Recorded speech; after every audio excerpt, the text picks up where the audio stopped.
We have 11 amazing restaurants featuring a wide variety for every price range and appetite. South Point's Garden Buffet has something for everyone at unbeatable prices. Or, if hunger strikes in the middle of the night, join us at Coronado Cafe. The American menu offers breakfast, lunch, or dinner 24 hours a day, plus a Chinese kitchen for authentic Chinese dishes from 11 a.m. to 11 p.m. From steak and eggs to wonton soup, it's fast and friendly service 24/7. When you need a quick pick-me-up, you can find it at our state-of-the-art Starbucks just inside the main South Point entrance. Order ahead with the Starbucks app for easy mobile order pickups. Or enjoy your favorites in the relaxing dining area anytime, day or night. If you love Mexican food, Baja Miguel's has all of your south of the border favorites. There are dozens of classics to choose from, like fajitas, ceviche, chimichangas, tacos, and more. And for spirit lovers, Baja's colorful non-smoking tequila bar is right outside.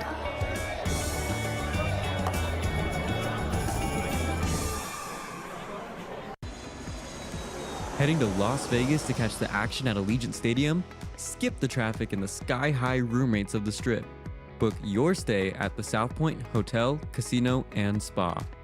The South Point is located just 7 miles away from the stadium, and it's a quick trip up the freeway, making it an affordable rideshare or taxi ride.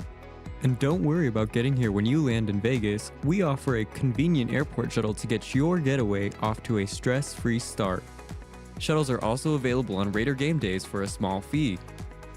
So whether you're rooting for your team or seeing your favorite band in concert at Allegiant Stadium, South Point Hotel, Casino, and Spa is your ticket to all the excitement.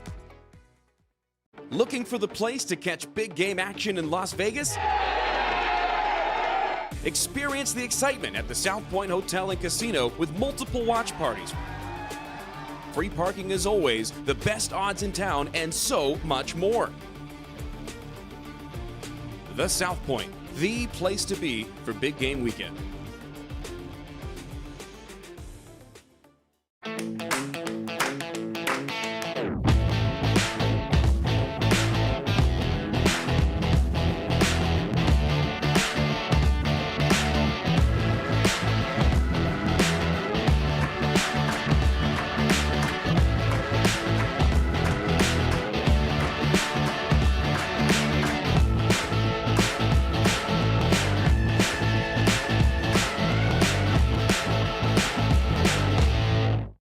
Ready to ramp up your excitement for playoff football?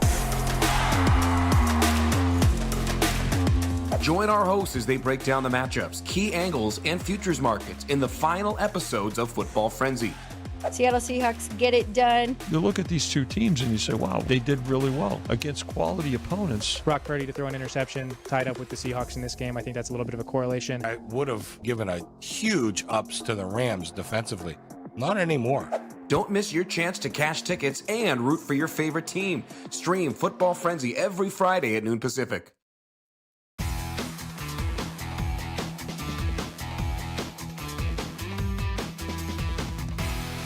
Welcome in, everybody. Get excited. This is going to be a lot of fun here on Sports by the Book. Remember, we shoot live from the South Point Hotel and Casino 5 days a week, Monday through Thursday, 10 a.m., and then Fridays are a Football Frenzy special starting at noon Vegas time. That's Pacific time. Thank you for joining us. I'm Alex White alongside Ryan McCormick. As always, you can catch us 5 days a week. As I mentioned, once every week, we are very fortunate to get our good friend here in studio. Matt Neverett joins us today, and it's going to be a fun one, you two. We're going through our best props. We're going by position, quarterback, running back, wide receiver, our crazy ones, our long shots, all of that good stuff. Are you both excited? All ready to go. Hey, it's only crazy if it doesn't work. So it's Super Bowl prop bets. This is my favorite thing in all of sports betting is the Super Bowl prop packet. I go way back with my family, with Jay Cornegay, who used to run the Westgate. And I remember as a kid, probably not legal, this was before PAFSA, but he used to email me the Westgate prop packet back in the day, and me and my brothers would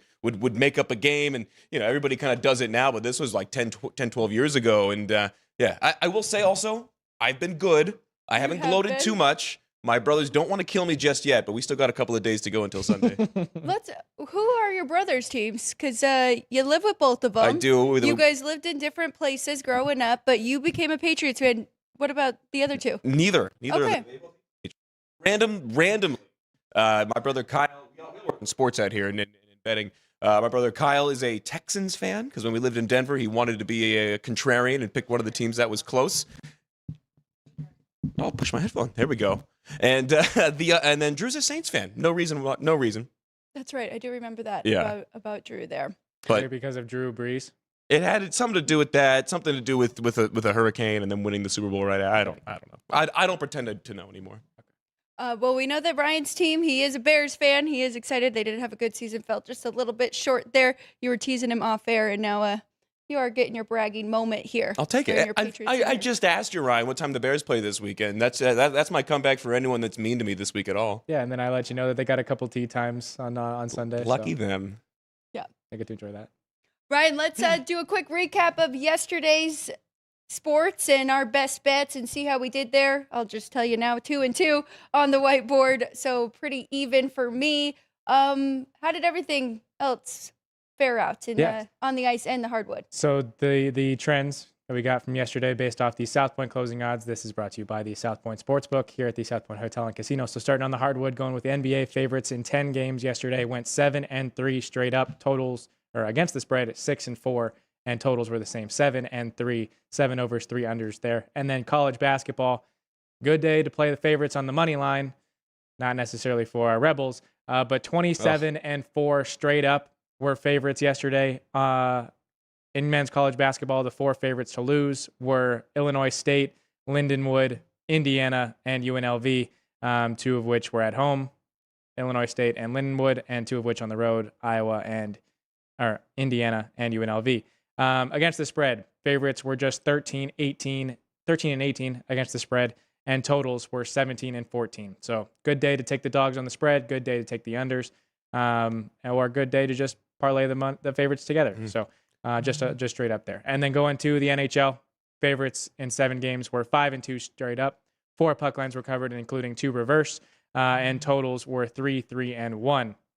Home teams defeat the away teams 22-23. Edge that one out there. And the Grand Salami goes over the 44.5, which was a pick 'em either way, with 45 total goals. Wow. Looking at my whiteboard, the bottom 2 weren't on the whiteboard in show yesterday. I did mention it, though, so I did write them down. It counts. But as I was going through it. Anyway, so Columbus did cover a reverse puck line there. In New Jersey, they got the money line done. Ottawa almost forced overtime there. I did not play that overtime because I didn't want to create the perfect game, as I mentioned on Monday. Washington was not competitive against Philly. And then Pittsburgh blew their lead against the Islanders and then blew it in overtime as well. But we did get overtime. The rooting interest won in the Sabres-Panthers game. And we did not get it in the Maple Leafs-Oilers game, as the Maple Leafs were the other team to recover a reverse puck line there in Edmonton. So all in all, a up 0.2, but we'll go 1-3 on what was actually on the whiteboard in show. That is funny, that Buffalo and Tampa Bay actually going to overtime. And, Matt, we've got a crazy overstreak going here for the Grand Salamis. What do we got? I started tracking, I would say, last Thursday, right, Ryan? I think we're on 7 days. Oh, my God. Well, I mean, yeah, the books have adjusted, especially here at South Point. You got to lay 125 on the over 62.5 on today's action. Well, we'll keep tracking it and seeing. I don't know if we did keep up this weekend, so we might have to double check on that. 7-ish could days. Could have been some unders there, and we weren't really paying attention. Just about a week straight. How about that? Exactly. All right. Well, any final thoughts, Matt? You want to talk about anything with your game you were calling yesterday before we get into NFL and our prop bets? I'd rather not, unless you want to go like a 3-hour show. UNLV against Fresno State last night. The Rebels up 5 with 7 seconds left and found a way to lose it in regulation. Like I said, I could go on and on. The moral of the story: you always foul up 3. Always, always, always, always. I always love listening to the broadcast and hearing the different opinions. Every time that situation comes up, they always talk about it. What do you think you do here?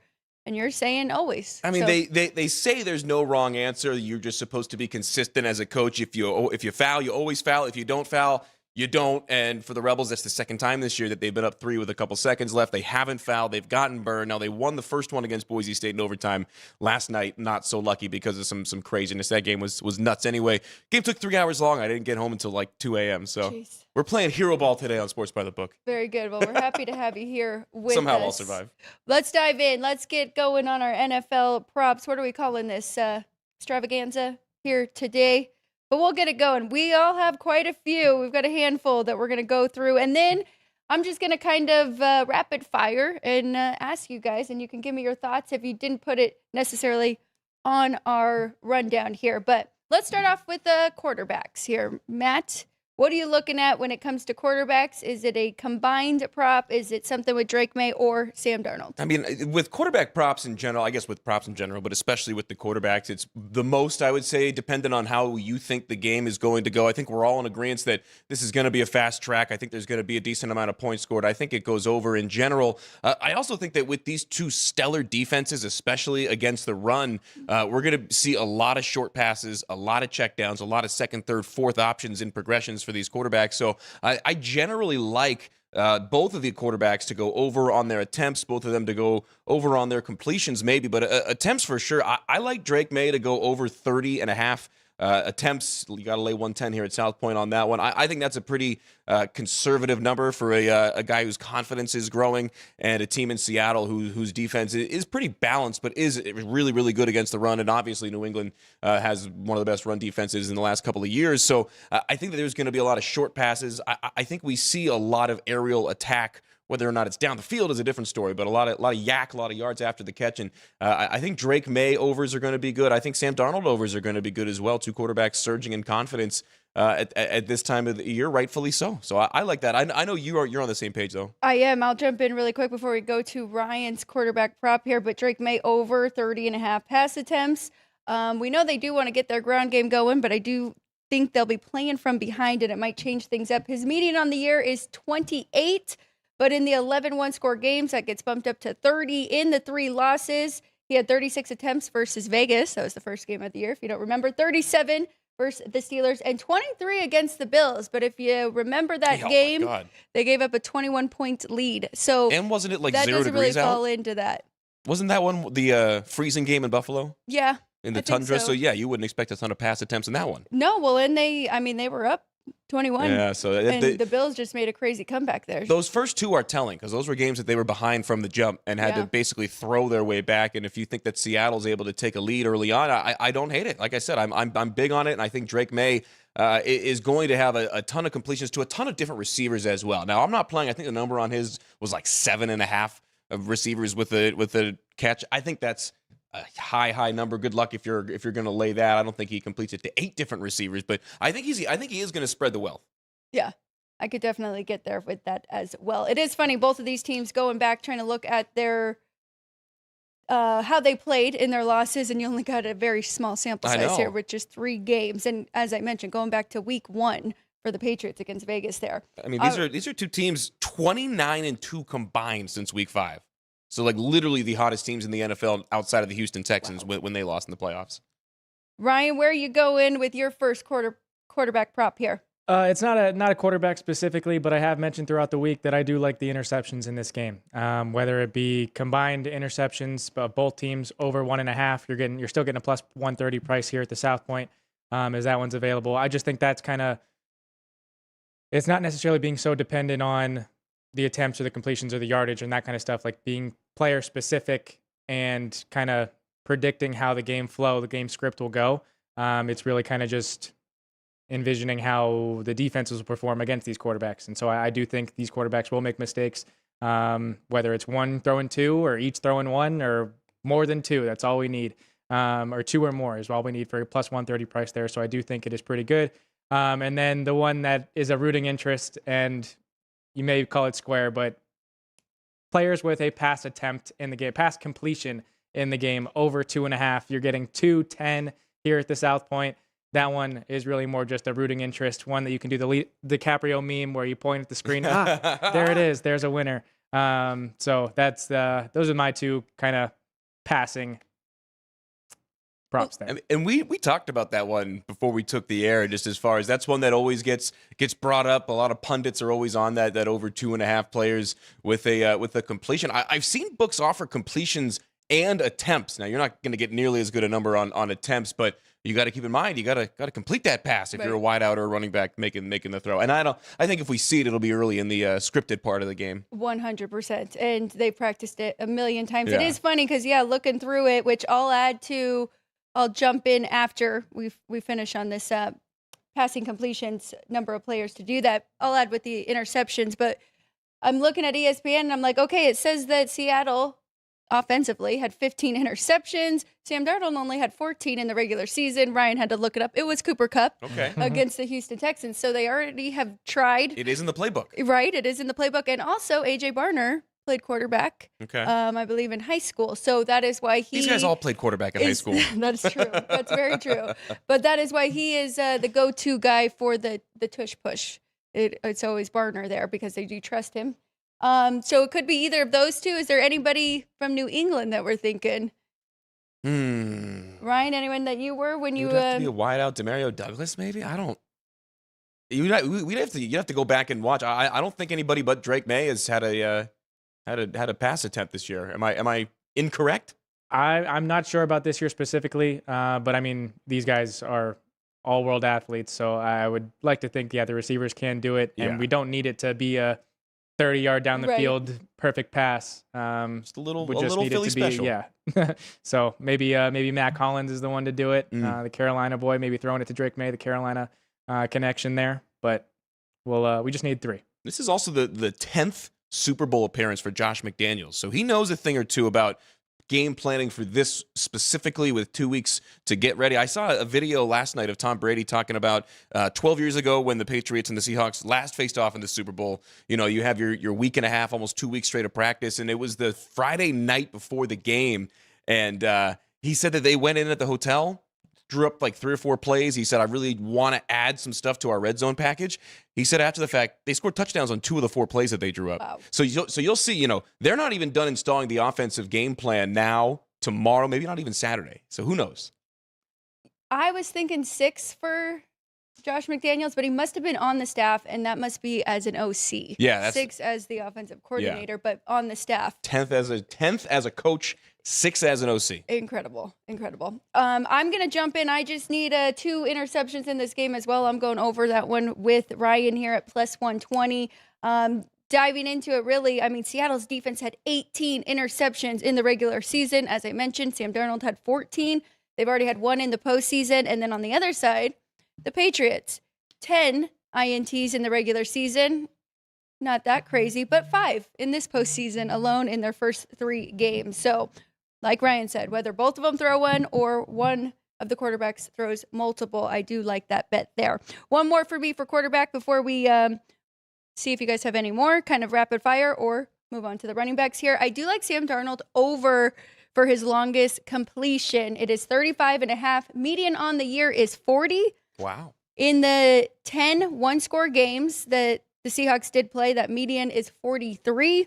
Every one of those games did go over 35.5 except 2 versus the Rams when they lost by 2. And that's and versus the Houston Texans, who are arguably the best defense. Yeah. So I do like that one. I was almost thinking it's correlated. If you want, we talked about it, JSN, we talked about it last week. It's kind of tough to bet on him. But if you're thinking maybe his longest, too, it's going to be to him. If he's going to bomb one down the field, it's going to be to him. And I like that you're mentioning all these stats, especially for the quarterbacks in one-score games, because I do think this game is going to be close. Super Bowls, obviously, historically, are some of the closest games. In the last 22 Super Bowls, the dog has covered 15 times, and that includes the last 5 straight. So it's going to be close one way or another. So I think it is important to mention these stats in one-score games, so I'm glad that you're kind of looking through that scope for these. It's funny, when you think about these 2 teams, you got to imagine it's going to be close. If it would have been the Rams that won the NFC Championship, maybe not so much. With the Super Bowl experience and the revenge from that 13-3 Super Bowl where those 2 played each other, that might be a little different. But having Seattle here, I do think that could make it closer. And when it's a bigger spread, I mentioned this on last week's show, when the spread is 3 or more in the last 25 years, The dog is 13-4 ATS. And now that this number's to 5, it falls squarely into that category. So, yeah, going to be a close game. I think it'll be a one-score game when it all said and done. All right, you two, what do you think about this? Combined sacks in the game, 5.5. Ryan, you first, even though you might have a different angle as well. Yeah, we did like this one when it was first released as part of the packet. You were getting a plus 125 price. It is now shifted to being the favorite in the game, needing 6 sacks in the game. You're now laying a minus 115 to take the over. So hopefully you followed us when we first said it and were the reason that it kind of moved down. But what I'm looking at is one team specifically to contribute to that sack total, and that is the Seattle Seahawks. Their sacks is listed at a 3.5. So you need 4 from them, and you're still getting a plus 110 price on that one. So Seahawks defense, at least 4 sacks in this game, plus 110 here at the South Point. So now maybe pivoting a little bit, if you didn't get that plus price on the combined, you could pick which team. Matt, what do you think? Combined 5.5 over or under? I think we're all on over on that one. And I do think if there is a team that has the majority of the sacks, it is Seattle. I saw a number the other day that New England is going to be the first team ever to start 2 rookies on the offensive line in the Super Bowl, and it's their left guard and the left tackle, Will Campbell. So if there is a team that has the advantage in the trenches, at least on paper historically, rookies maybe not up to snuff in the Super Bowl all time, you kind of give the edge to Seattle there. So I think we are all on the over 5.5, correct? Yeah, looks like we are. Well, Ryan is Seattle defense over 3.5. But we all like the over 5.5. But we all like the over there. Yeah, if you want to give it the stamp of approval. We'll stamp it, baby. Very good. Okay, is there any more for quarterbacks that we want to kind of there. run through? Nothing there, whether it comes to throwing passes or getting tackled in the backfield. Ryan staying away from attempts and completions from both sides, kind of just keeping it simple here for his breakdown of the game. All right, let's go to running backs here. Ryan, you want to start us off who you are targeting, or maybe something different with even just rushing touchdowns you have talked about? Yeah, so I guess we'll start with that first half and rushing touchdowns in the game, or we'll really start with the first score of the game, not being a passing touchdown. That is the one where you're laying a minus price. First touchdown of the game would be 30-76 here at the South Point. Any other touchdown can be defensive, can be special teams. It can be a rushing touchdown. You're getting a plus 125 price there. So I do like that. I also like both teams, either team, to score a rushing touchdown in the first half. The Seahawks rushing touchdown in the first half is plus 120. Patriots rushing touchdown in the first half, yes, plus 170. Specifically looking at a running back here, and it is for all my Las Vegas locals, talking about myself included. Ramondre Stevenson, born and raised in Las Vegas, attended Centennial High School. And so as another rooting interest play, looking at him, his touchdowns in the game. So yes, for him to score a touchdown here at the South Point is a plus 150 price.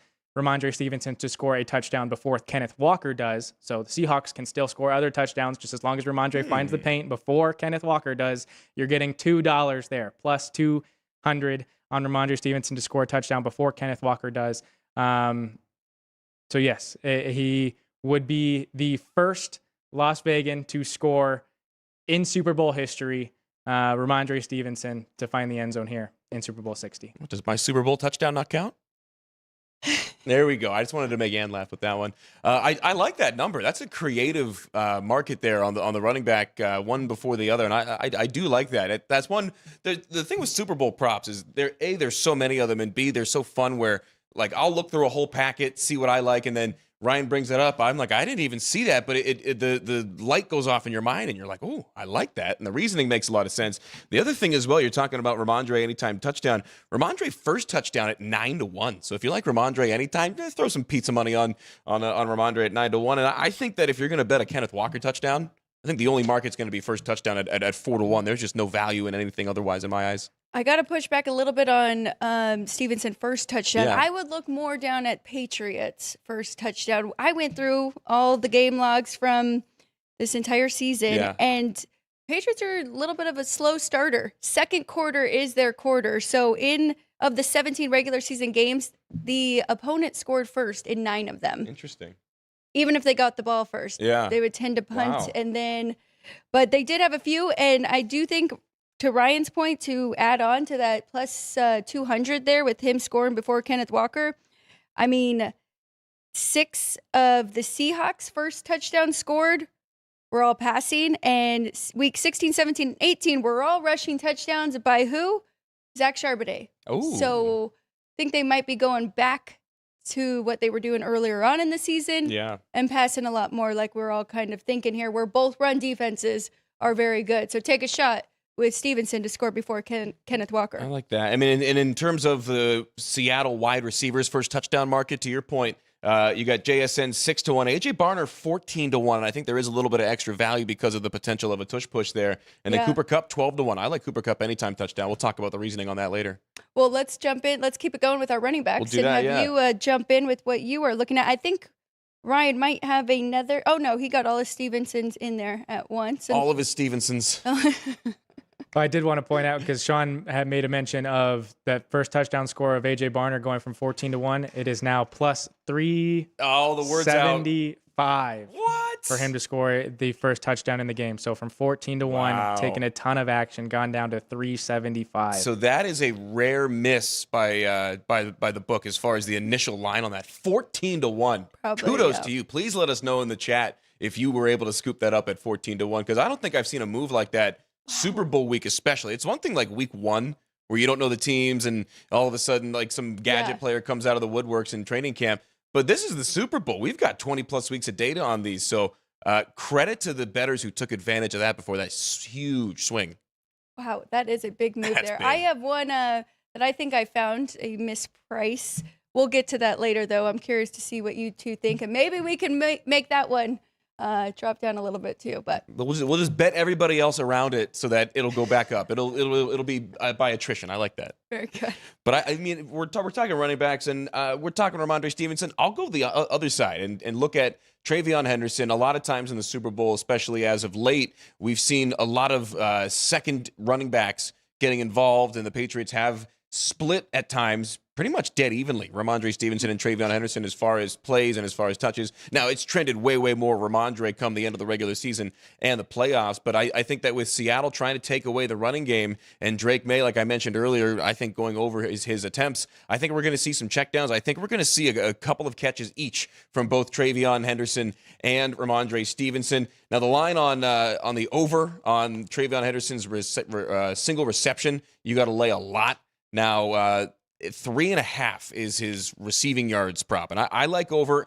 He could get that in one catch very easily. I think he has a couple of catches. I'll say 2 to 3. I think he's able to muster up 4 yards before being tackled on that one. So I'm going to go with Travion Henderson. I always try to find some way in the Super Bowl to take advantage of some backups, because there are going to be guys that are featured that aren't featured in the regular season because teams try to switch up what they have on tape and you get the 2 weeks to prep. Then all of a sudden, Travion Henderson has 22 carries, and the Seattle defense, like, what the hell's going on? So I like the storyline, so to speak, on Travion Henderson receiving, and I like him to go over 3.5 yards. And what was the number on that? You got to lay 110. Give me over. I love it. He could do that in just one catch there, really. And I do think that they are going to split more than what we have seen in the postseason, because, I mean, the numbers are skewed with Stevenson having 25 attempts in Denver. But I mean, a lot of that had to do with the weather, and they trusted him. They were just continuing to give the ball to him. That actually plays right into mine, which I am going 3-3-3-1, 3-3-3-2.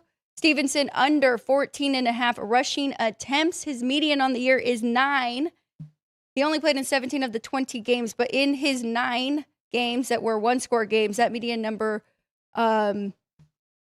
was 18 yards on 7 attempts. So if it kind of goes with what I'm thinking, then playing from behind, they're going to go away from trying to hand off the ball to him. So I like under 14.5 attempts, which he really only had more than 14 attempts in 3 games. And that was Houston and Denver in the playoff games, and then Tennessee, where they had a nice 31-13 win. That'll do it. That'll get you some rush attempts. So that is my only, well, that's not true, I guess. Oh, no, that one goes to receiving. It is a running back, though. It's one of the most popular bets out there, and it is Kenneth Walker with receiving yards. It hasn't really moved, which makes me nervous because a lot of people are on it.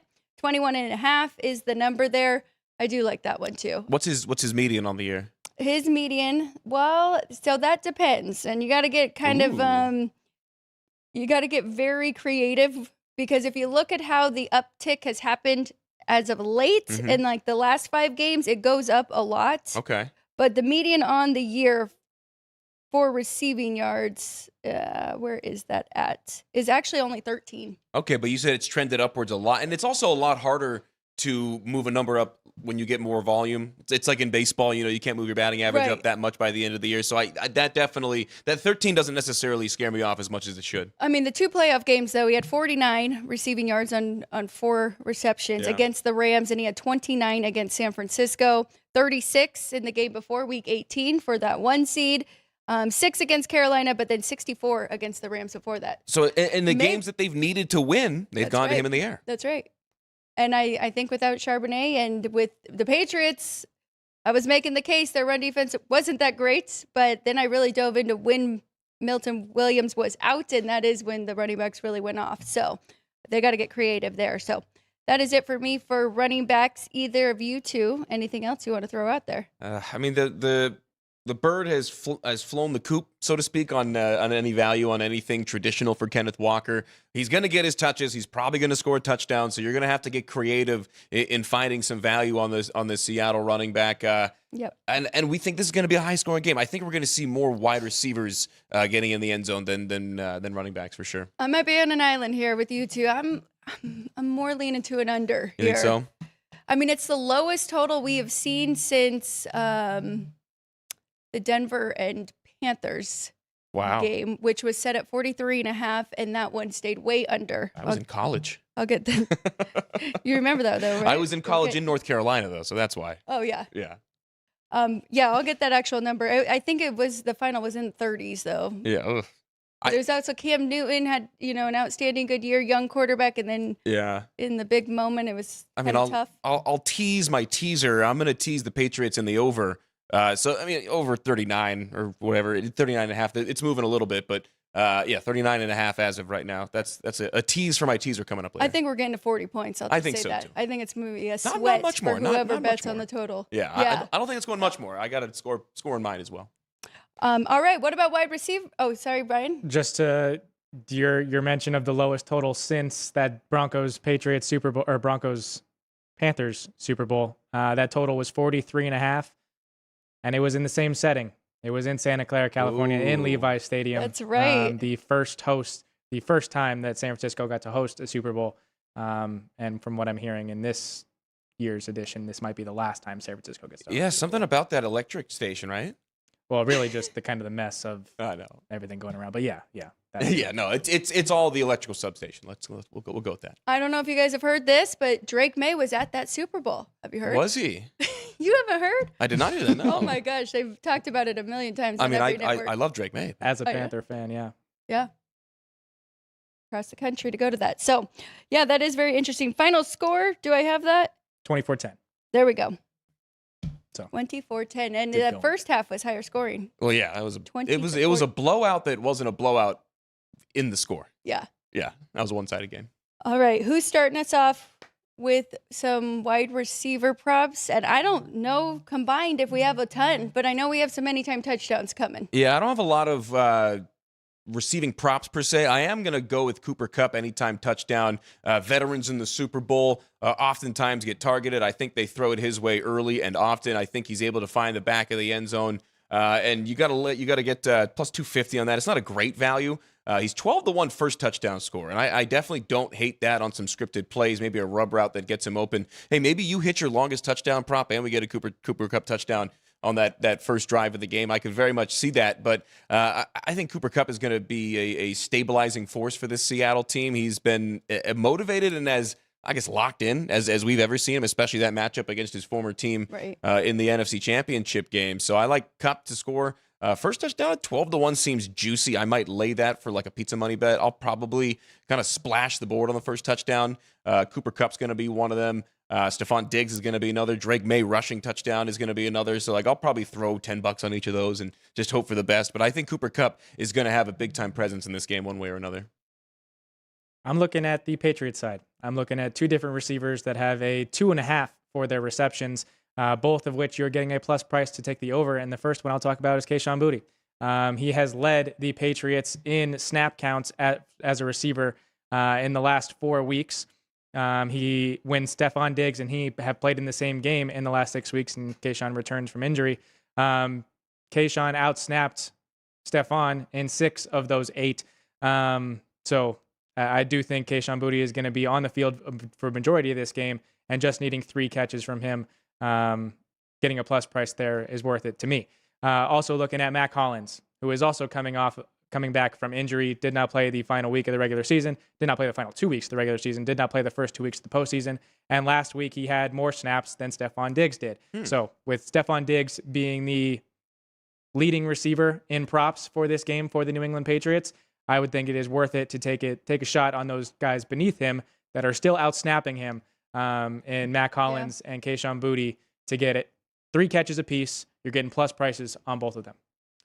I actually really like that because snap count matters, and like I mentioned, I think Drake May is going to spread the wealth, and Matt Collins is a matchup problem. If you can get him lined up with a linebacker in one-on-one coverage or a smaller cornerback, maybe like a nickelback on him, you can take advantage of some one-on-one matchups there. I like that, and with Kayshawn Boutte, he's one of those guys that some weeks he's just out there getting cardio. Like you'll see him out there, and he's just running up and down the sideline, not even getting a target, but I like both of those lines. And again, another one in the Super Bowl prop sheet where I'm like, I look through them, and then Ryan brings that one up, and it goes both ways, where I'll mention something, and someone else is like, oh, there's just so many to pick from. I almost said too many, but there's never too many to pick from. No, but you're right. You do, you hear from other people, and then it makes you dive into it a little bit more. I do want to look to go under with some Diggs props. I think Ryan makes a great point there, that that number's still elevated a little too high, where they're going to spread it out more. I do like Hunter Henry, too. I didn't dive in. I didn't figure out which way, but kind of looking at their 3 losses, he definitely had the most targets and receptions of any of the pass catchers, and 174 total yards in those 3 games, which averages 58. So that's one guy that I'm looking at. And there is one more from the Patriots side. Should I bring it up now? Let's do it. As I was talking about going through both of these teams, first touchdown in the game, them or their opponent, and whether it was a passing or rushing or defensive or, there was a pick 6 by the Seahawks and also a kickoff return for a touchdown in there. Demario Douglas has the same amount of first touchdowns in the game as Hunter Henry, and a lot of people want to look at the tight ends here for the Patriots. I think that's a good number there at 12-1 for him to be the Patriots' first touchdown scorer. Might split it up. I'll take a little bit on that and a little bit of the plus 650 for him just to score. Yeah, and you see Hunter Henry right there at plus 550 to score the Patriots' first touchdown. You had mentioned he has been Drake May's favorite red zone target, especially just kind of throwing it up to the back of the end zone and letting him use his body like a basketball player to create some leverage. So I like that a lot. That's another one where, I'm probably not going to find that myself until it's pointed out like that. But Matt Collins at 9-1 stands out. I think Travion Henderson at 12-1 may not be the worst bet either. Demario Douglas all the way down there at 12-1. He's been on the field a ton, similar to Kayshawn Boutte, and especially over the last couple of weeks, he's getting a lot more burn. 12-1. He did score the first touchdown in week 6, week 9, and then in the divisional round. So I don't know if that's why people are kind of afraid to go back to him, but I haven't heard anybody talking about him. Where if you look at Hunter Henry, scored the first touchdown in the game, not just for the Patriots, in week 12 and then again in the wild card weekend, but probably would have had another one. But Hooper is in there in week 17. So I think that kind of makes it a little bit tougher just to hit on the right tight end, right? I mean, and here's a good one. I actually found some numbers on Demario Douglas because I was kind of looking down the board at some Patriots touchdown props about for last night. How about this one? So Demario Douglas in the playoffs has been on the field for 70% of Drake May's dropbacks in the red zone compared to just 40% of his dropbacks outside the red zone. So when they get into the red zone, Demario Douglas is in the package. And how about this? This year, career high 3 receiving touchdowns, 26% target rate in the red zone. Not only is he on the field, they're throwing it in his direction. So the more I look into it, I like that Demario Douglas number. Thank you. All right, let's get that down from 12-1 to... We're moving it to plus 375. Get in now. Yeah. Ryan, what are your thoughts on any of those? I think you kind of already have you're going with Stevenson for Patriots' first touchdown. Yeah, we do have Robert in our chat, though, our live chat, letting us know that he does like Hunter Henry to score the first touchdown in the game. And another friend of the program, Ed Fang, at the Power Rank on Twitter, is enamored with Hunter Henry in this game. So if you go over to his page, he does have a post about Hunter Henry and all the things that he is going to do in this game. So I don't hate the look at the tight ends against the Seahawks defense. It's just a matter of picking the right one, as you guys had said. So, I'd getting the very tempting 12-1 on Demario Douglas there. Doesn't scare me too much. That 30-1 first touchdown for Douglas is just screaming my name. Terrifying. I might throw like a $5 on that one and hope for the best. Let's go to a couple interesting ones here. And I had actually talked about this with Matt, and you like it. I brought it up to Ryan, kind of looking at the last 15 Super Bowls where it really has only hit in about 17-18% of them. A scoreless quarter. What do you think about that? I do like that. That's one of the ones that I'm on. It's one of the ones that I'm on just about every year. I think it hit last year, 2 years ago. It's hit in one of the last two Super Bowls. It did. Niners Chiefs. You're getting 3-1 first on it. Quarter. That's the main reason. And I think the first quarter is your best bet. But I mentioned a number to Ryan when he kind of gave me some flack about mentioning maybe a scoreless fourth quarter. The fourth quarter total right now also is set at 12.5. But get this. Patriots haven't allowed a fourth quarter point in the last 4 games. And it's been 3 games since Seattle has allowed a first quarter or a fourth quarter point as well. So these are two teams that really, really slam the door, especially at the end. And these are two teams that take over. 12 of the Patriots' last 15 games have gone under their fourth quarter total. And the Seahawks have been stingy as well late. So I like that fourth quarter under. Maybe the scoreless quarter is the fourth. I don't know. I think your best bet's the first or the fourth because of the Patriots' dominance in the second. That's right. And the Seahawks, how good they are in the third coming out of the locker room. It really is impressive, the Patriots in that second quarter. I'll just say, if you are going to be doing any in-game betting, I mean, Seahawks score first, you might want to jump in because the Patriots have been dominant in the second quarter. I was going through, as I mentioned, 9 and 8, so the opponent scoring first, but they're rarely ever trailing at halftime. And then on the flip side, Seattle did lead the league with the most points in the third quarter. Patriots' best first half ATS team in football, including the playoffs. They are 14-5-1 ATS. That first half total, where are we looking at? 3 points right now. I like the Patriots to cover that. All right. So we went scoreless. I think somebody in the chat said first quarter scoreless. I saw that. Is that Dean Hilt? I'm curious if you get a better number if you actually Robert. pick. I mean, you got to get a better number if you I pick think so. the quarter. But 3-1 if you want to just take a shot there for any of them to be. Wait, you're telling me Seahawks held the Rams scoreless in the fourth quarter in that NFC Championship game? That's what I found. When is this article from? January 29th, yeah. I mean, that's pretty impressive. Attaboy, Sean. They were driving. We know that they did go for it on fourth down, Matt, which kind of leads you to another one that you like. Thank you. Yeah, the perfect segue. And this is one that I unearthed. 3250 is going to be the bet number. Will the Seahawks convert on a fourth down? And that excludes penalties, takes out any of that fun stuff. No is even money, and I don't think the Seahawks get to fourth down and convert or attempt to convert even. Not only do they average the least fourth down conversions per game, they have had the least fourth down conversions in the league as a whole.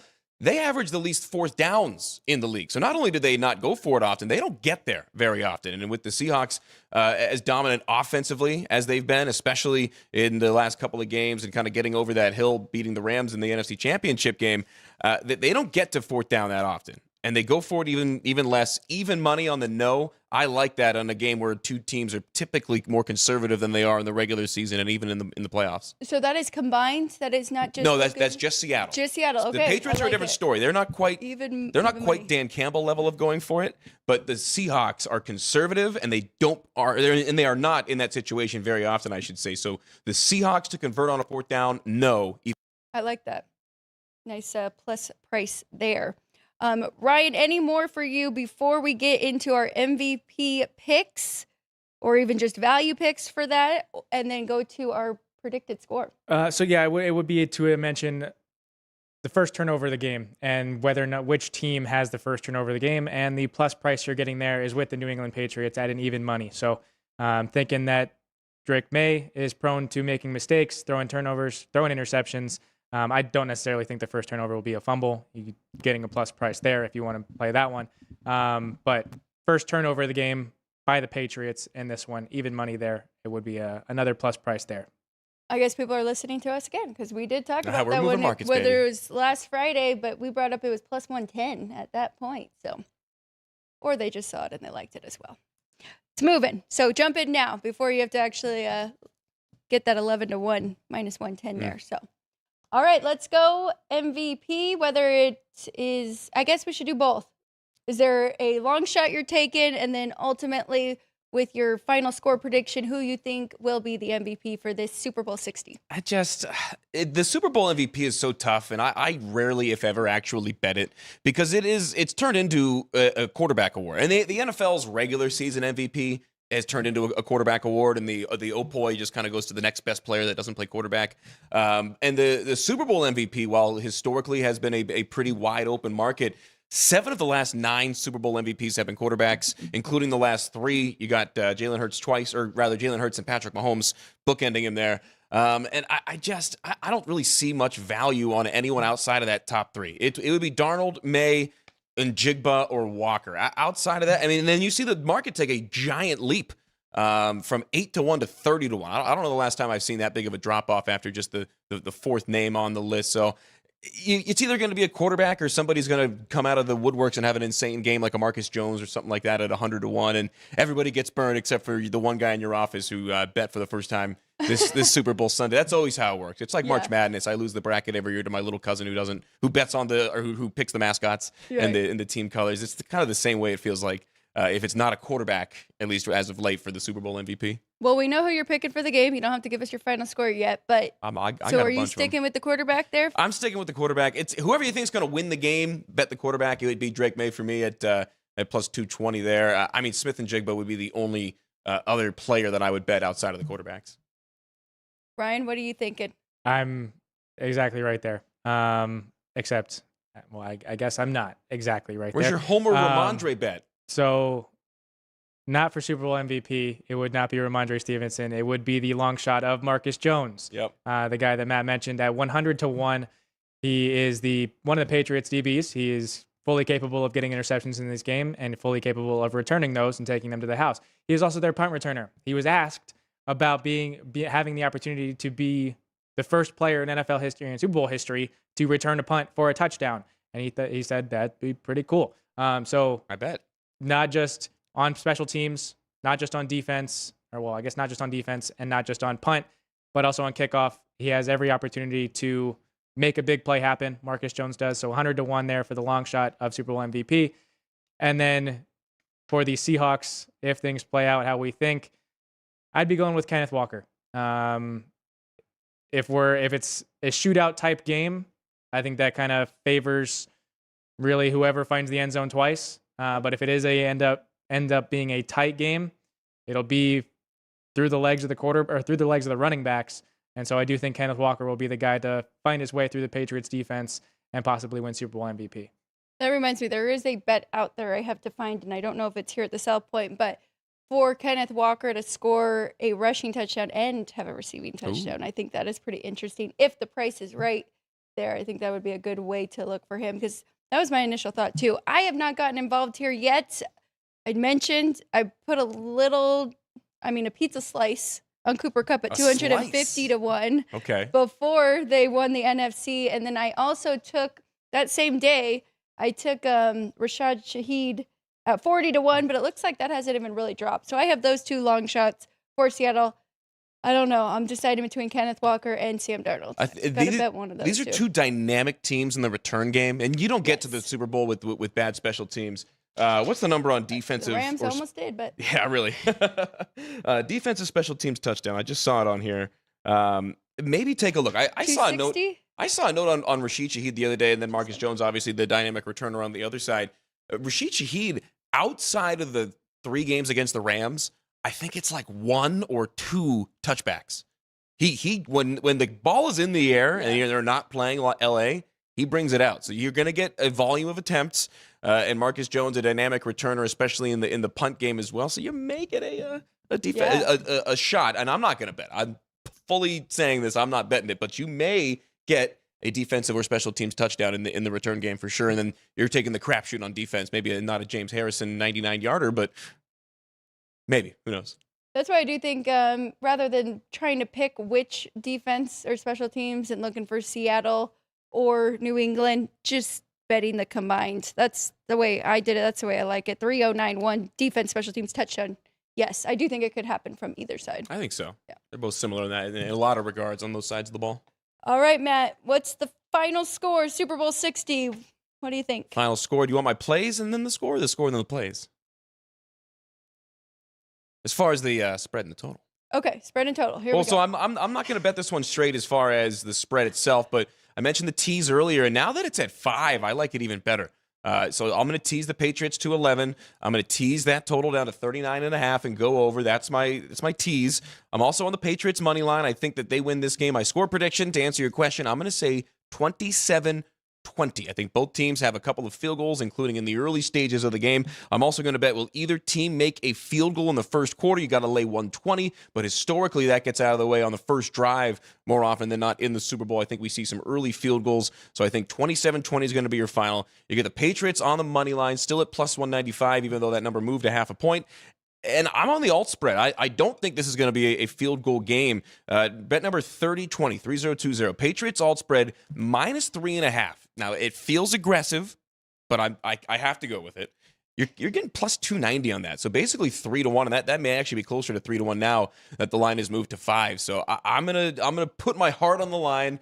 I'm ready to be hurt, but I'm ready to be right. First time for everything, but. I mean, outside of those, my only other bet, I think the Patriots scored a touchdown in the first quarter. They are the best first half ATS team in football. They average 16.5 points per game in the first half alone.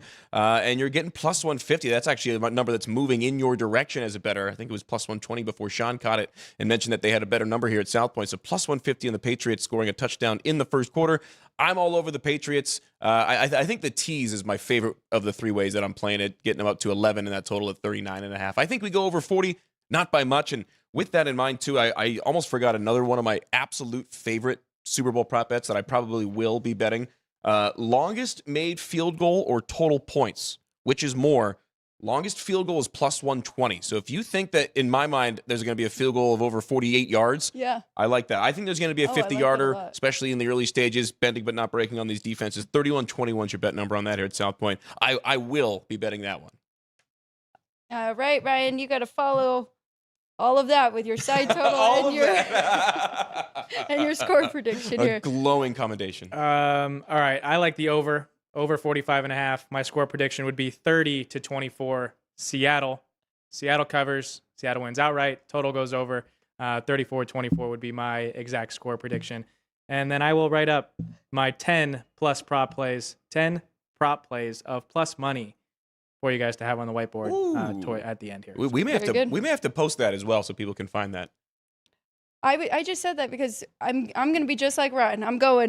I do think Seattle covers. I actually like the under, and my final score is 24-16. I really only think the Patriots are going to score once, and it's going to be a lot of field goals for them. Trying to keep it close. I think they're going to struggle to move the ball. And I've got Seattle scoring 3 here with the field goal mixed in there. So I like this scoreless quarter, but I could see them scoring in each quarter. So when you said earlier that you think we get to 40, you meant exactly 40. Oh, yeah, exactly 40. You're a very literal person, Alex. I gotta remember that. Well, I don't know. We're going with 40. Does that help? Is that get every teaser? Sorry, that does.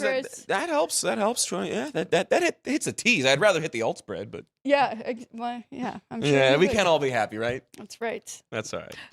All right. Let's take a quick break. Let's get our whiteboards ready. I'm ready. I'm gonna need a second. Yeah. Well, we need a second. Ryan threw this at us. We are going to give all of our prop bets here on the show in just a few minutes. Don't go anywhere. Right back on Sports by the Book. Heading to Las Vegas to catch the action at Allegiant Stadium? Skip the traffic and the sky-high room rates of the Strip. Book your stay at the South Point Hotel, Casino, and Spa. The South Point is located just 7 miles away from the stadium, and it's a quick trip up the freeway, making it an affordable rideshare or taxi ride. And don't worry about getting here when you land in Vegas. We offer a convenient airport shuttle to get your getaway off to a stress-free start. Shuttles are also available on Raider game days for a small fee. So whether you're rooting for your team or seeing your favorite band in concert at Allegiant Stadium, South Point Hotel, Casino, and Spa is your ticket to all the excitement. We have 11 amazing restaurants featuring a wide variety for every price range and appetite. South Point's Garden Buffet has something for everyone at unbeatable prices. Or, if hunger strikes in the middle of the night, join us at Coronado Cafe. The American menu offers breakfast, lunch, or dinner 24 hours a day, plus a Chinese kitchen for authentic Chinese dishes from 11 a.m. to 11 p.m. From steak and eggs to wonton soup, it's fast and friendly service 24/7. When you need a quick pick-me-up, you can find it at our state-of-the-art Starbucks just inside the main South Point entrance. Order ahead with the Starbucks app for easy mobile order pickups. Or enjoy your favorites in the relaxing dining area anytime, day or night. If you love Mexican food, Baja Miguel's has all of your south of the border favorites. There are dozens of classics to choose from, like fajitas, ceviche, chimichangas, tacos, and more. And for spirit lovers, Baja's colorful non-smoking tequila bar is right outside.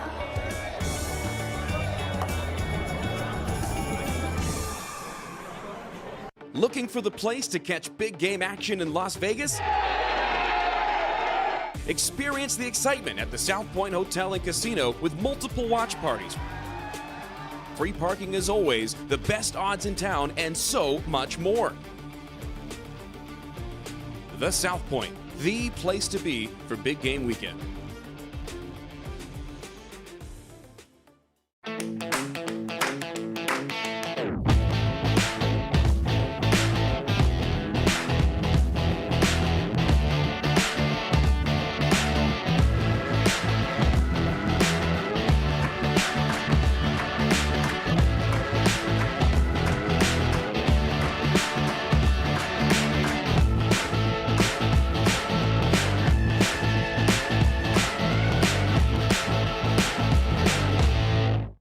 Ready to ramp up your excitement for playoff football? Join our hosts as they break down the matchups, key angles, and futures markets in the final episodes of Football Frenzy. Seattle Seahawks get it done. You look at these two teams and you say, wow, they did really well against quality opponents. Brock Purdy to throw an interception, tied up with the Seahawks in this game. I think that's a little bit of a correlation. I would have given a huge ups to the Rams defensively. Not anymore. Don't miss your chance to cash tickets and root for your favorite team. Stream Football Frenzy every Friday at noon Pacific.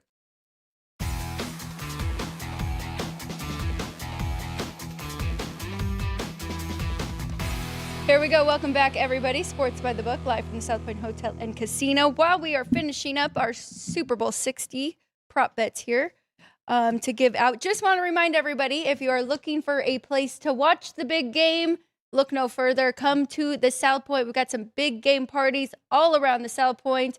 Free admission, free parking, betting windows, everywhere you can imagine, and food and drink specials. So please join here. And there's a couple really good spots. You want to get here early. Or you can watch it at the Sportsbook. Again, if you get here early enough to get a seat or a booth. But come down to the South Point, all the best prices and all the best deals. The booths are preferable. Love the booths. Not a bad seat in the house, though. No, there's really not. It will get packed, though. Being here 2 years ago, so Yeah. you get your booth, and then they do a really good job of keeping people from standing in front of you. But, I mean, around the entire area, there will be people standing just watching, too. So I can good imagine. environment. I can imagine it's Drew Dog running around being the enforcer inside the book, right? Well, he's double dipping because he's getting B-roll. He's enforcing. He's doing Man on the lot ground. What better on way to do Sunday. that than pushing and shoving people around? All right, let's get into some of today's bets. We focused fully on the big game coming up on Sunday. We've got college basketball. We've got hockey tonight. Want to keep it going here.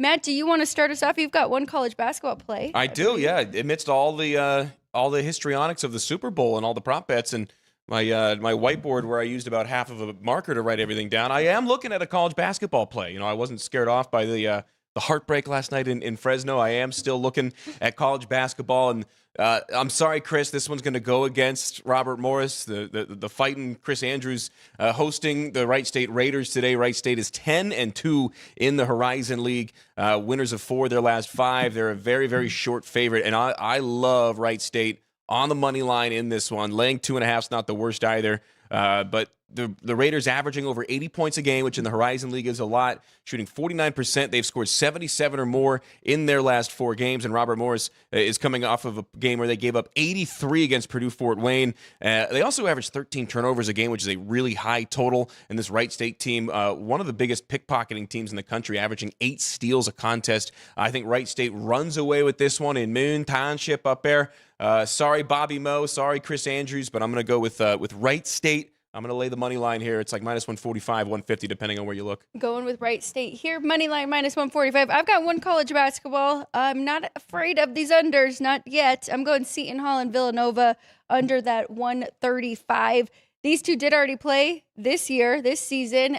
Seton Hall does have home revenge, if you were curious about the side. But I think this game's going to be a lot like that one. Final score was Villanova 64-56. Both of these teams just play extremely slow. Villanova 351st in the country. So pace-wise, I don't think you're going to have to worry about it getting too out of control. And Seton Hall 264 in the country, and defensively 291. So give me another low-scoring one there in the Big East. Bad year for the Pirates. Oof. Yeah. Not their best, that's for sure. Okay, Ryan, you want to kick us off with some hockey? I'm going to make sure that I just have the one, and there's no other ones I want to add. But I know you are already prepared, unlike me. Well, I do have my whiteboard ready, and I guess I'll kind of just run through it and give you probably a little bit of the reasoning why. So Boston getting a plus price there against Florida, in Florida, getting a plus 120 price on the money line there. I get they just lost in pretty epic fashion in the Stadium Series. So I'm kind of thinking it's a bounce back spot. Florida is not playing well. They've lost 4 straight. So Boston getting a plus price there, a team that I've trusted for a pretty long time and have done pretty good this year. Montreal, money line, a minus 110, a pick 'em price in Winnipeg. It's just really not a good look at Winnipeg, and getting Montreal another team that I trust there at a minus 110 at a pick 'em, I think is just fine. We'll talk about Detroit. Plus price on the money line, plus 105 in Utah. They are coming off of a 2-0 shutout against Colorado after getting shut out 5-0 at home against Colorado. So could be a little bit of a flat spot. Utah is playing well, but like the other two teams that I just mentioned before, I do trust Detroit. So getting plus price there, I'll take it. I will be going with an overtime game, Nashville and Minnesota. Third meeting this year between these two teams. Both of the prior ones were a 3-2 final in overtime. They did split. Nashville 1-1, Minnesota 1-1. So we'll go with a third overtime game in their third meeting of the year between these two teams. Nashville winners of back-to-back games. They played in 4 straight one-goal games, and Minnesota is winners of 4 straight. So do think Minnesota will get it done on the money line, but don't want to lay the minus 125. So I'll take the possible 3 units there for that one to go to overtime. I was also looking at and debated on writing it on the board. I'll put it in by the time we get out of the show, but Chicago and Columbus to go to overtime. That one you're getting a 295 plus price here in Las Vegas. These two teams played 5 nights ago. It was the the 5th instance of a 5-game losing streak for the Blackhawks. They ended that losing streak with a 6-3 win against the Sharks. It's the 4th time they've scored at least 6 goals in a game this year. The other ones were followed by a 2-goal performance, a 3-goal performance, and a 1-goal performance. So probably a little bit of a flat spot. I do think Columbus money line is good, but don't want to lay a minus 140. So thinking that Chicago is going to be feeling good, playing a tighter game of hockey, going into overtime after just losing to this team 5 nights ago. Talking about Columbus, though, they are winners of 6 straight, winners of 10 of their last 11. And last night was the first of a back-to-back. Tonight is the second of a back-to-back. They are 6-3-1 in the second of a back-to-back, so don't really want to bet against them with the Blackhawks money line. Would more so just be betting on this to be a tight game. And in that 6-3-1 in overtime for Columbus, or in the second of a back-to-back for Columbus, 4 of those games have gone to well, actually 5, considering their 1 overtime loss. Wow. But they've won 4 of those games going into overtime, 3 of which in a shootout, which the Blackhawks have not been good in a shootout so far this season. So thinking it tight through regulation, gets to overtime, getting almost $3 there for that one. Chicago, Columbus to go to overtime as well. And in the chat, Bob Custer mentioning that game as well. No juice on the over 6.5 in that game. He likes it. He's been good at spotting those overs. And the Grand Salami as well. Yeah. 62.5 today. We going over? You got to lay 125 on the sheet. I got to count up my numbers, but I don't really see any unders. Uh-oh. Well, that's not true. I do have one under that I do like. Going for what, the eighth-ish day in a row where the Grand eighth-ish. Salami's gone over? Eighth-ish there. I knew Columbus had a really good streak on their second of a back-to-back. Ryan just said 6-3-1. I think that is a pretty good price on them, minus 140 there. But Yeah. I'm going with 2 totals. So I gave you I'm going all totals, I guess. I got, just while we were on the show, when we started at 10 a.m., it was 6 here for the Canadians and the Jets. It is moved up to 6.5, but now at least you don't have to pay the juice, right? So should be minus 105 to the over. So I like 6 or 6.5, whatever you can get. Best number. They're going with the over with Hellebuck and Montagu, how both of them have been playing. My only under, I am going with the Minnesota. No, I'm not. I'm going with Dallas. I just interchanged these two teams, Dallas and Minnesota. They're nothing alike. The region's not close. Okay, I'm going Dallas and St. Louis under 6 here, mostly because I think Jake Ottinger is going to shut out the Blues here, who have really struggled to score. They are in the top 3 worst at scoring so far this year. Vegas number, I think that's correct against the Canucks, who have lost 7 straight road games coming into this one. But Vegas is also on a 5-game losing streak. Got to get right here in this spot, hoping that they can do it. Minus 290. You may have to, like I always say about the Golden Knights, if you're in Vegas and you want to bet on the hometown team, look elsewhere. Maybe try to find a faraway land that'll have a better number because, it's tough to lay 1 to 3 on that, basically. But, the Canucks are terrible. They are in a bad way this year. They really are. Especially on the road. I mean, puck line or finding a minus 2.5. Really getting crazy. Oh, here we go. Robert looking out for you in the chat. He mentioned that the Dallas Stars used to be the Minnesota North Stars, so that's why you confused them. Thank you. That's exactly why. I like that. Thank you for the assist, Robert. Any other final thoughts from us for today? Oh, we got to go through our whole board. We just spent all ready. this time. We might spend another 63 minutes just going through the boards. All right, Matt. Go ahead. I'm ready. And this is not even all of them. These are just my game props, the player props that I mentioned that I liked were Drake May over 30.5 pass attempts, total combined sacks over 5.5, Travion Henderson over 3.5 receiving yards, and a Cooper Kupp anytime touchdown. First touchdown scores 43% of the time in the Super Bowl have been wide receivers, so keep that note in mind. Now, the ones that I've mentioned are my 3 plays on the Patriots. I am all over the Patriots, 2 ways to Sunday. I got them on the money line, basically at 2-1 now. I love the teaser. That's now at 11 and 39.5. I saw a couple of you in the chat chime in, mention that you like that tease as well, and I'm going with the Patriots alt spread at 3.5 plus 290. That is called betting with your heart, not with your head. I do not advise you follow, but that's a road that I must go down here on this one. First score of the game. Any other score, I think we get a field goal in the early stages. You're getting plus 130 on that one. 1 quarter to be scoreless. You get plus 300 on that as well. Either team make a field goal in the first quarter. That's kind of correlated to that first bet, 30-62. I think yes, that either team makes a field goal in the first quarter. Patriots with a first quarter touchdown. Yes, at plus 150. Thank you to Sean for the tip on the better number. And Seattle will not convert a 4th down. They average the least 4th downs per game and the least 4th down conversions in the NFL. So those are my game props as well as my 1,800 plays on the New England Patriots. Very good. We appreciate you joining us middle of the week to really break down and go through all of these prop bets. I needed to pick me up after the game in Fresno last night. So we're here for you.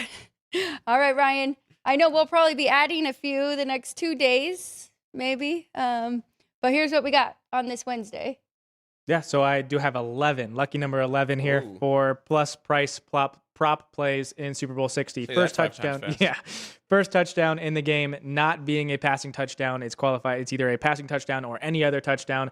Any other, you're getting plus 125 here at the South Point. Team with the first turnover in the game, the New England Patriots, getting even money, plus 100 there for the Patriots to have the first turnover of the game. Total combined interceptions in the game, over 1.5, getting a plus 130. You don't need both quarterbacks. Oh, I guess both quarterbacks throwing 1 would be good. One quarterback throwing 2 would be good. So over 1.5 touchdowns plus interceptions. Over 1.5 interceptions plus 130. Total combined or total number of players with a completion over 2.5, getting plus 210 there. Total number of, I'm losing track of myself here. All right, Seahawks first half rushing touchdown plus 120. Patriots first half rushing touchdown plus 175. Total sacks by the Seahawks over 3.5 plus 110. Kayshon Boutte receptions over 2.5 plus 105. Matt Collins receptions over 2.5 plus 115.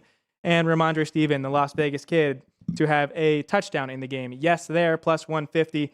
And Ramondre Stevenson to score a touchdown before Kenneth Walker does, getting plus $2 there on that one. 11 plus prices. Joey B was giving me flack about how he perceived my board to be busy, and then yours popped up, Ryan. He said he had to zoom in. Yeah, there we go. Well, let's find a way to post all these. I think we could probably do it in the description of our. Find a way. Joey B also says that this was before Ryan's whiteboard. He said Matt's whiteboard is busier than the South Point Sportsbook this weekend for the party. I think Ryan's applies more. Neither. At least it's his handwriting we're making fun of this week. You don't have to lay a single price on that one. They're all plus, so that's what I was looking for. The only juice you got to lay is the cost of the markers, Ryan. I do just want to point out, so when we were talking a lot about A.J. Barner being the first Seahawks touchdown in the game, Chris had wrote us. So I don't know if they really took money to make that drop. It's because if you look at the first combined touchdown in the game, his number is 14-1. So on the packet, that 14-1 made it over. Does that make sense? Yes, okay. So then they had to adjust it and move that. So I don't know if it is because of money. So anybody More who of a clerical error than anything. Yeah. In a way. We'll have to find out, though. Sticking up for the boys. Yeah. All right. To mine. For now, I will be adding a couple, and might be off of these two sports. I do like a lot of them. I'm going combined sacks over 5.5. I did put this on my whiteboard earlier at the plus 120. I did already bet it at that plus price as well. Total interceptions, I'm going over that 1.5 for the game. 3-1-1-1. 3-2-7-5. I'm going Drake May passing attempts over 30.5. 3-3-3-3-3-1. I am going with Ramondre Stevenson rushing attempts under 14.5. And then I'm going with defensive or special teams touchdown, anytime touchdown. Yes, plus 270. And then Douglas, anytime touchdown, plus 650. And the Patriots first touchdown, that one, 12-1. I'll tell you what, I am also excited to go find some offshore markets to bet on the halftime show. We need your help. I told Ryan that. I'm ready to go. So I'm excited. I mean, that you're going to be looking for. I'm going to guess if Bad Bunny leads with La Romana, I'll be very excited. Now, just about every baseball game, you'll hear about 3 or 4 Bad Bunny walk-up songs. So I've heard a lot of his songs. Titi Me Pregunta is another one of my favorites. But La Romana is like the ultimate walk-up song. That's probably my favorite Bad Bunny song. I'm very excited for the halftime show to see kind of what they do visually with it. That's always like a big thing that I'm into and watch. I always find, I think it might be Covers or Action Network that does like a Super Bowl prop bet sheet, but it's more like, it's some stuff about the game, but it's like opening coin toss. Yeah. Gatorade color. It's more for like, hey, I'm here with my buddies at the house. Here, everybody fill this out, and we'll throw a couple bucks on it. But yeah, halftime show should be great. I think it's going to be a good game. I think it's going to be a high-scoring, entertaining game. I think it's going to be close as well. Historically, Super Bowls have been, especially with a 5-point spread. I can't wait. And normally, I don't mind watching the game, watching my team, the Patriots, with other people. But I will be hunkered down in my living room, not talking at or looking at anybody. Just focused in and I don't get checking weird. off as his prop bets. Yeah, of course. I don't get weird about like football fandom until the playoffs. And as a Patriots fan, I've had enough experience. But you know what I mean. Like I'll watch a game wherever until we get to the playoffs, and then I'm like, oh, time to shape up. Yeah. They need me. The boys need me. You got to be focused in. Yeah. you better be watching film the next few days. Okay, let's end with this. Gatorade color. Gatorade color. Does it matter the Throw team? it out there. I'm going to say purple. Because I see Mike Vrabel just getting drenched in purple. If it's Seattle, though, yellow. How about that? A lot of people are going with water this year or clear. What do you guys think? Well, does that count? What is it? Glacier Freeze, the white cherry one? I think so. Okay. No. No. The white. Yeah. Is that an option? That would be white. Yeah. I'm going to say purple. Going purple. I've got numbers to back it up, but I'll tell you later. Robert also went purple. Okay, I'm going with the yellow. And yes, Joey B sets the odds that I Kind of dance like during the that halftime show at even. Seahawks screen. What? Joey B says odds that Matt dances during the halftime show even. You can cash that. I'm already dancing. Depends on the score. Okay. Ryan, you have a color before we get out of here? The Seahawks win, it's green. If the Patriots win, it's red. Okay. Very good. So he's gone green because Do it. we know his predicted score. All right, that's it for us on this Wednesday. Thank you, everybody, for watching us live. Matt, good luck. Thank you. I'm going to need it. Catch some tickets. We'll be back tomorrow. Dwayne Colucci joins us. And then on Friday, Football Frenzy. Jay's joining us on Friday, so make sure you Uncle Jay, let's go. Make sure you watch it at You know I'll be noon there. Friday. We'll have Jay, Vinny, and Chris Andrews, myself, and Ryan. So going to be a lot of fun here. Before we take off, though, We do have ticker trivia presented we by do City have Light ticker Shine. trivia. Gotta We had get that poll in. questions. We had a Yes, lot that I yes. forgot about. So ticker trivia presented by City Light Shine, available at Lee's Discount Liquor, Total Wine, and here at the South Point Hotel and Casino. All of those available in Las Vegas. The Seattle Seahawks Super Bowl question for you guys. Seattle Seahawks have made 3 previous Super Bowl appearances, victorious in one of them, Super Bowl 48 on February 2nd, 2014. What was the margin of victory for the Seahawks in that game? A lot. Yeah, it wasn't it 24? Even more. Seahawks won Super Bowl 48 by 35 Ooh, points, I currently remember that tied one. for the 3rd largest margin of victory in a Super Bowl. Underdog Seahawks defeated the Denver Broncos 43-8 in that Super Bowl. Super Bowl 24 in 1990. There's your 24, Matt, with 55 points. And in Super Bowl 20, oh, yes, these are the largest margin of victory. So Super Bowl 24 in 1990, 55 points, and Super Bowl 20 in 1986 with 36 points. There we go. Bears are the respective first and second largest margin of victories in Super Bowls in games on record. And then we also wanted your guys' thoughts with today's poll and play prediction props. Which first scoring play prop of the game are you going with? We gave you a Seahawks field goal, getting a plus 330 price here at the South Point. Seahawks touchdown pass, plus 375. Patriots field goal 4-1, and Patriots touchdown pass plus 550. Chat is going with Seattle Seahawks to throw a touchdown pass as the first touchdown or first score of the game, plus 375 here at the South Point, with 43% of the vote there in our live chat. What rotation number is that? I want that. First touchdown. You don't have to pick which player. You're just picking which team and passing or rushing? I'll tell you what, the that's not first what, score of the game. that's yeah. not what I picked in the poll. That would be. I don't have the computer. It's part of the back half of the packet. I know that. Thank you, Vince. Found a nice little nugget there for me. Yeah, it starts with 40s. So 40, 81 is Seahawks field goal. 40, Yep. 83 is Seahawks passing touchdown. Patriots field goal is 40, 86, and Patriots touchdown pass is 40, 88. I like it. Yeah. We'll have There's more other of options. those throughout the week here. There we go. Even a graphic Oh, to wow. go with it. So, all right. Thank you guys both. Matt, we'll see you next week. I'll be here, Ryan, hopefully as a champion. we'll be back tomorrow. Good luck with all of your hockey tonight. Right state, baby. Well, Right states, no points for the Big East teams, Nova and Seton Hall. Thank you to the crew. Thank you, Vince, for finding all of those for our great poll questions. Thank you, Drew Dog, for holding it down in the sports book, getting our B-roll, and making sure nobody walks into the booth there. Drew the muscle Sean, dog. Sean for cutting the show. Jerry for chopping up our shows and putting them on social. Ryan for all that you do, producing, making graphics, everything, and being on air. Matt and Everett, thank you so much. Have a great weekend. Ready to go.